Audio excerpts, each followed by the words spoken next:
So what can we expect in 2026? Let's talk about America's projected downfall and how it's going to affect you. AI layoffs, billionaire-backed cuts, shrinking safety nets, they're all about to hit really hard. So stick around as I break down what workers can expect, how to fight back, and also as a life coach, a message that can fill you with hope.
Overall, 2026 is expected to see political and social polarization amplified by technology, advanced foreign interference campaigns that leverage social media's reach and algorithms, changing both public trust and democratic process in the U.S.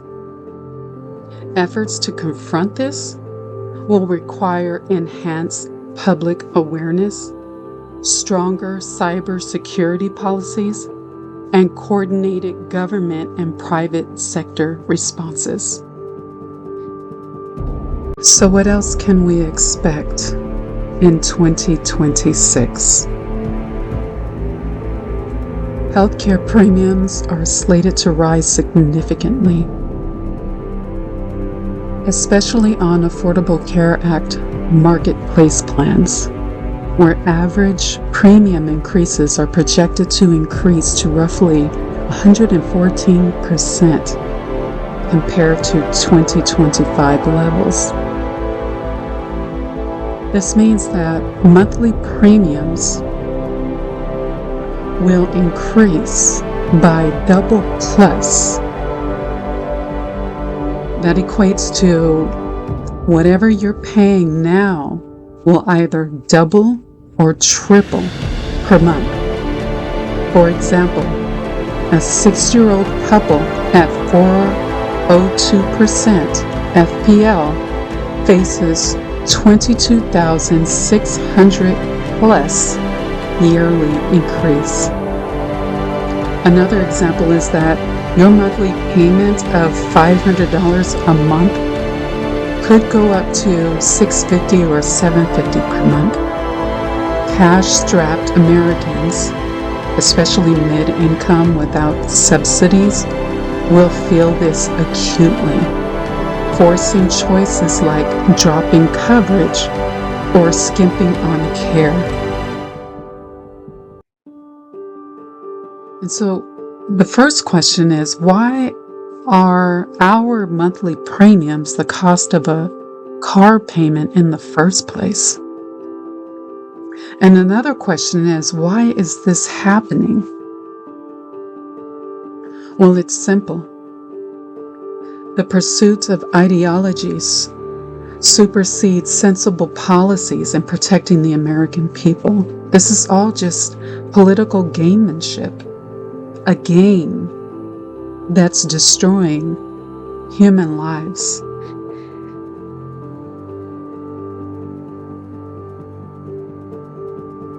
Let me tell you a little something about CPI. CPI is Consumer Price Index. This is the government's inflation gauge. It measures the average price of a fixed basket. That basket is goods and services like rent, food, gas, medical care. These things change over time for urban consumers. It's a weighted average. Rent counts a lot. So the Bureau of Labor Statistics compares the cost of that basket this month to what it cost a year ago. So there's a few reasons why CPI numbers like 3 to 5% a year feels smaller than what you're experiencing. Because when we hear 5% up, we're thinking that can't be right. I'm seeing prices skyrocket. It costs so much. How can it be just 5%? Something's not right. This is a little trickery that they use. And remember, this is just years and years of having to pay attention to economics and the labor market. My degree is in business. So, and we also have to think about the way we have to think of political talk. Politicians are going to say things to make things sound better than what it is. And we're hearing that right now. We're being told by the guy in the White House that prices are not rising and prices are falling, actually, but we don't feel that way when we're paying for things. So CPI numbers feel smaller than what you experience because it's not an average life. It's not your life. CPI blends hundreds of items together, like rent and certain foods that are rising fast, with things that are flat, like electronics. You know, some things that we don't have to spend our money on. So if most of your spending is in the fast rising categories like rent and gas and certain foods, your personal inflation rate is actually higher than the headline numbers. So don't be fooled by inflation went up 5% this year. It's not true. It's the rate of change, not the total jump. A 5% CPI reading is saying prices are 5% higher than a year ago. But that's on top of the 7% from the previous year. So it's really, the price went up 12%. Because this year it went up 5%, and the year before that it went up 7%. So the total jump is 12% or more over that time period. And so that's why it feels as if what we're paying is a lot higher than what we're being told. CPI is comparing today's level to an earlier level than where you were already starting. So if the price was already high before they even started raising prices, it's going to feel like a heavier punch to you. It's going to feel more brutal. So even 3% inflation on top of what feels brutal when wages and benefits haven't kept pace, something's not mathing. And so in your mind, you're thinking there's no way that prices only went up 3% or 5%. And the methods that they use has nothing to do with the pain of paying these prices. For urban consumers who have uses, the typical basket, if you're low income, rent burdened, or have high medical or child care costs, you're not typical.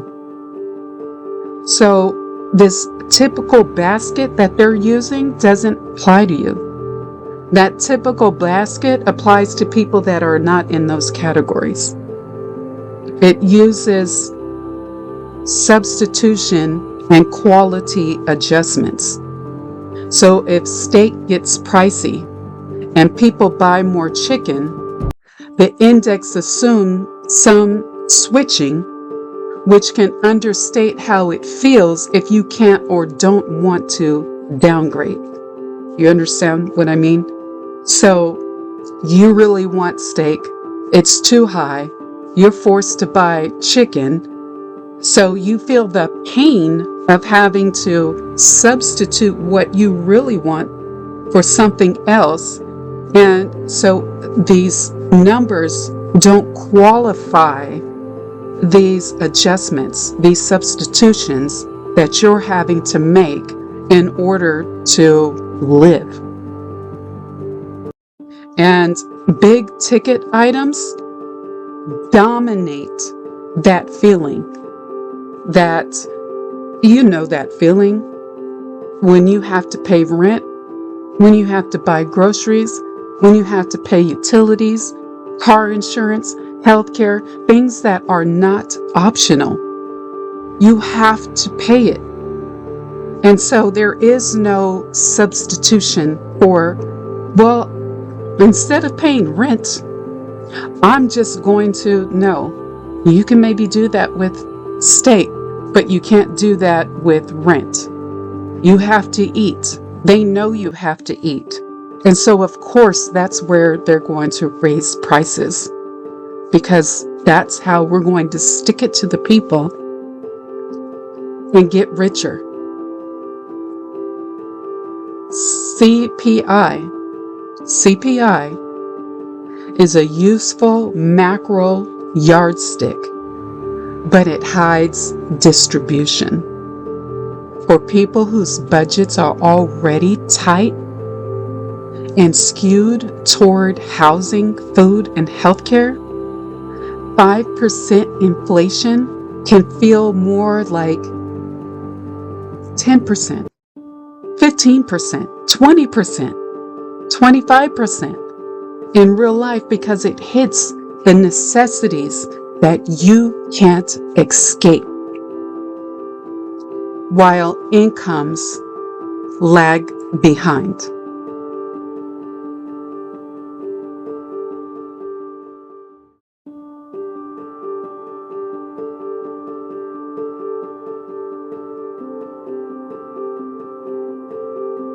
Americans, look around you.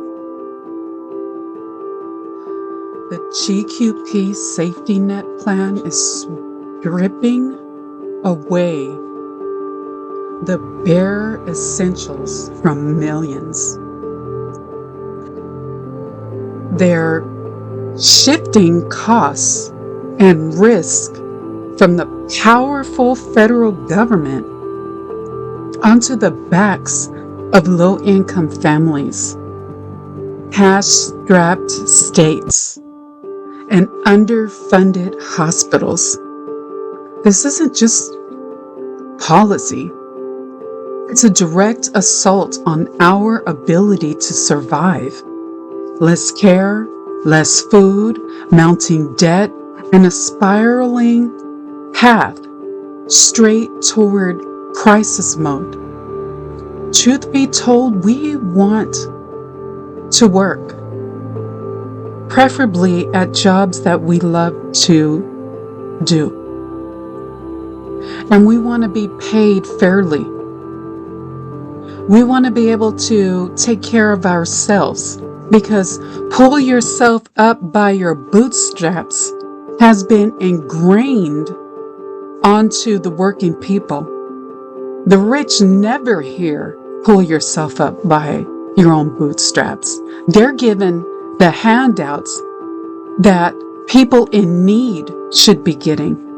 They're just handed resources, free everything, because they have lobbyists working on their behalf. But there are no lobbyists for everyday people, because we don't have billions of dollars to give them.